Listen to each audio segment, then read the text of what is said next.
Iran ने मुज़ाकरात की पेशकश ही मुस्तरद कर दी। यानी डोनाल्ड ट्रंप मुज़ाकरात की तरफ जाना चाहते हैं, ईरान अब मुज़ाकरात की तरफ नहीं जाना चाहता। बल्कि ईरान की वज़ारत दिफ़ा ने एक स्टेटमेंट जारी किया था जिसमें उन्होंने कहा कि अब ये फैसला हम करेंगे कि जंग कब ख़त्म होनी है, क्योंकि जंग का आगाज़ अमेरिका और इसराइल ने खुद किया था। और आयतुल्लाह ख़मीनी की शहादत के बाद ईरानियों के जज्बात अब किसी और लेवल पे हैं। अब ये ईरान की कौमी सलामती कौंसिल के सेक्रेटरी अली लारंजानी ने अमेरिका के साथ मुज़ाकरात की खबरों की सख्ती से तरदीद करते हुए कहा कि ईरान वाशिंगटन से कोई बातचीत नहीं करेगा।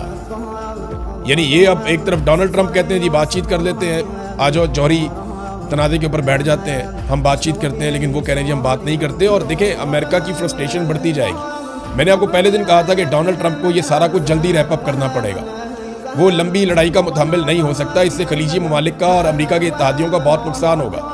नुकसान का मैं आपको थोड़ा सा बता देता हूँ कि पूरी दुनिया की जो स्टॉक मार्केट है उसमें भूचाल आ गया, लोगों के अरबों डॉलर डूब गए हैं इस जंग की वजह से। तेल की कीमतें आलमी मंडी में लगातार बढ़ना शुरू हो गई हैं, 10% इजाफा हो गया है गुज़िश्ता 24 घंटों में तेल की कीमतों में, और मज़ीद 20 से 25% इजाफा हो सकता है। जो यूरोपियन गैस है उसकी कीमतों में 28% इजाफा हो गया 24 घंटे के अंदर। और वजह यह है कि गैस की सप्लाई जो खलीजी ममालिक है वहाँ से बंद हो गई है, और 3 जो बहरी जहाज़ हैं उनके ऊपर अटैक हुआ है आबनाए हरमज़ में। और इसके अलावा जो 150 के करीब टैंकर्स हैं जो ऑयल लेकर जाते हैं पानियों में, वो खलीजी पानियों के अंदर साहिलों के ऊपर वो लंगरअंदाज हैं, वो इंतज़ार कर रहे हैं कि हमें मौका मिले तो हम ट्रैवल करें, जबकि ईरान ने आबनाए हरमज़ को बंद किया हुआ है।